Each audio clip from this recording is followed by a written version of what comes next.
Are you ready to finally pull the trigger and start running paid ads to help you scale your business? That's awesome, and ads really can help take your business to that next level. But if you're not careful, you might be about to waste a ton of money. See, you can have the perfect ad setup and the perfect creatives and still fail. Because there are 4 things you have to have set up before spending your first dollar on ads. Don't even think about running ads until you have these in place. I'm going to walk you through the 4-part framework that we use with our clients to make sure that they are set up for success before we even start, so that you can be set up for success when you start.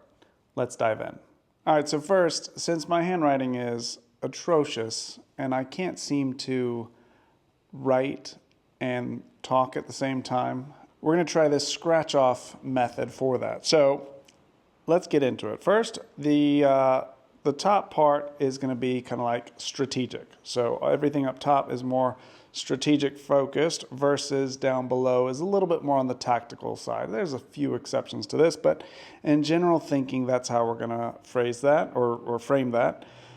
Then here we're going to have on the left internal and on the right external. So external being a little bit more geared towards either client facing or what potential customers interact with, or and the other is going to be internal. All right, let's get into the 4. And we won't go into detail because I just want you to have an idea of this. If you're interested, let me know in the comments. I can show you the actual checklist that later we go through. All right, so first is the product, which seems a little obvious, but you'd be surprised at times. A lot of people think that marketing is going to save them or is going to get them in front of more people who are going to eventually want to buy their product. This is almost never the case. Before you start marketing, you definitely want a validated offer. It needs to be validated through real world feedback, meaning you have what we would call today organic customers. You've sold this, not just to friends and family, but people have bought it. It's something that works. And now what you're wanting to do is scale it up. Don't think that just putting money behind something is going to get you in front of the people who want to buy it and is going to save your problems. You definitely need something that is already working. And it makes the next things that come here, especially kind of point 2, way easier if you have that real data. The second thing you definitely need to consider, and this one's a challenging one, we've turned people away many times because they don't, is you need sustainable margins that will work. There's a little nuance in this, and in another video we could get into it, but kind of like very basic, if your COGS, your cost of goods, is higher than 30%, you want to pause and think about that. You need to be strategic. It's going to be hard to get it to work.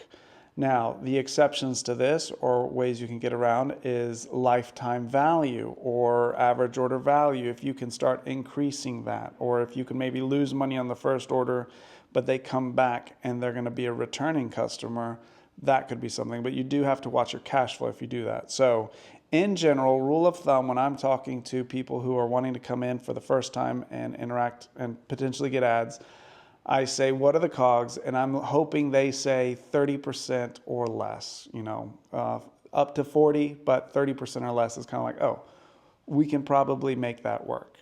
All right, the next thing you have is your messaging. Now, messaging is basically all about your copy. This is the copy you want all over the place. Now, when I say copy, I want your website needs to be dialed in, your landing pages, your email follow-up sequence. All of that needs to be, audience-focused messaging that really quickly communicates your unique value and addresses pain points. So many times I go to a website that looks beautiful, but after 5 seconds, I don't know what it's about. I don't know what they're offering. I don't know how to get it. I don't know why I should get it. Or in e-com and D2C, it's like the product page needs to be spot on with some visuals, with some stuff, and just really well done. Visuals being the second point here. So you need to dial in that messaging. a good copywriter can help, but not just the copywriting, the strategy behind it. I do really like Donald Miller's story brand and his brand script, developing your brand script. That helps from a strategic framework, guide everything, and you can wireframe everything and do it. But if your messaging is not on point, no amount of great ads that bring somebody to your landing page, the landing page later won't convert. And so messaging is this broad thing. Now then, the build out, actually, where do we place that messaging? I separate that because it's a whole different thing. That would be your infrastructure.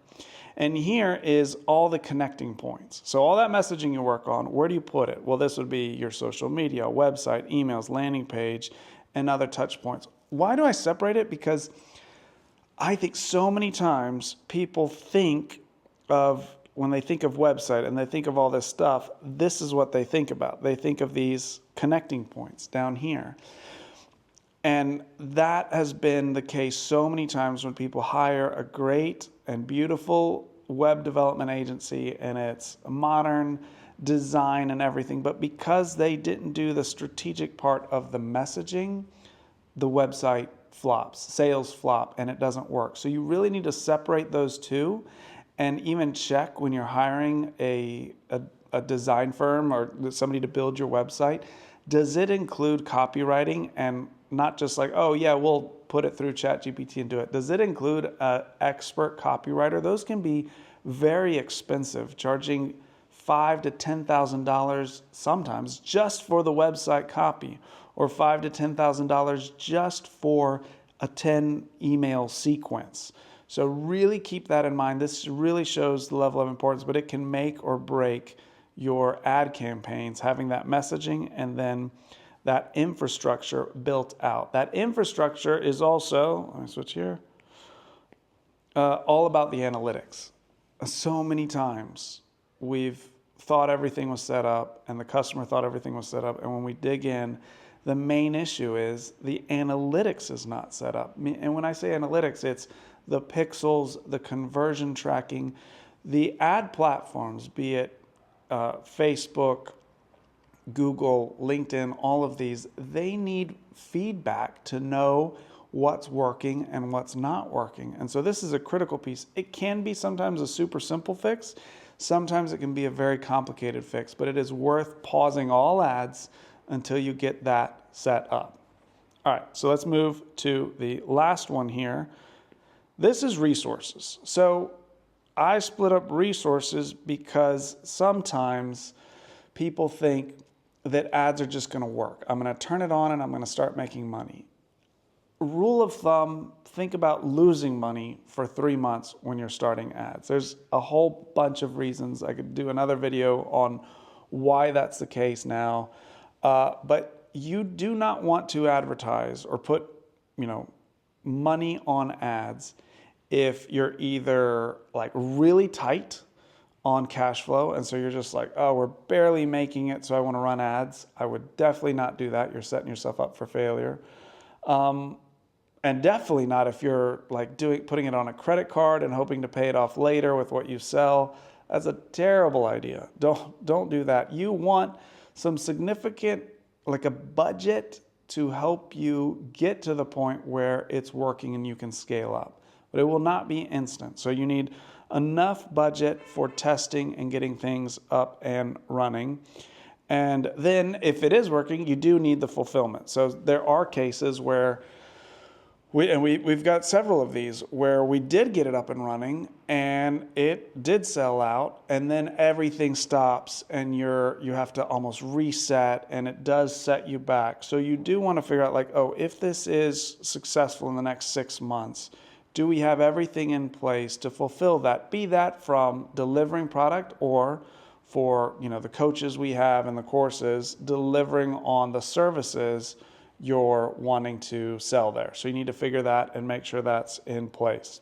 If you're trying to do this by yourself, I have a whole other video on whether you should do it yourself or hire an agency. Sufficient resources would be time resources. It takes a lot of time to run ads correctly.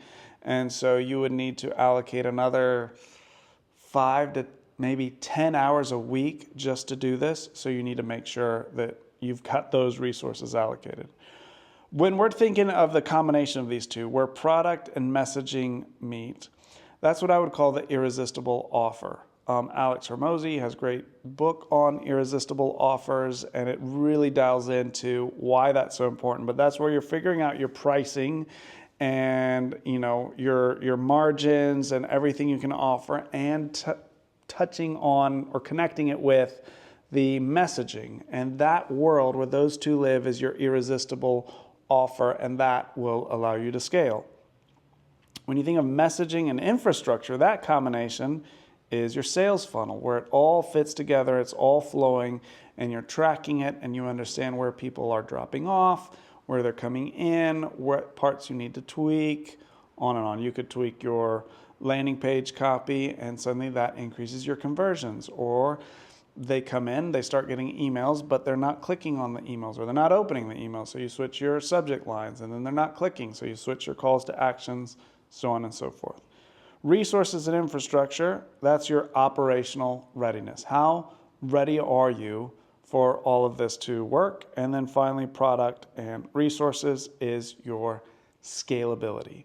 You can have a great offer, but if you don't have the resources to really push it, you can't scale.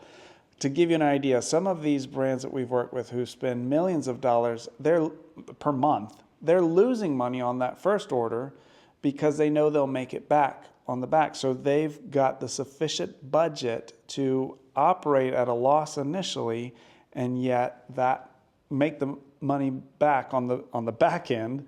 And so that allows them to scale bigger and bigger and bigger.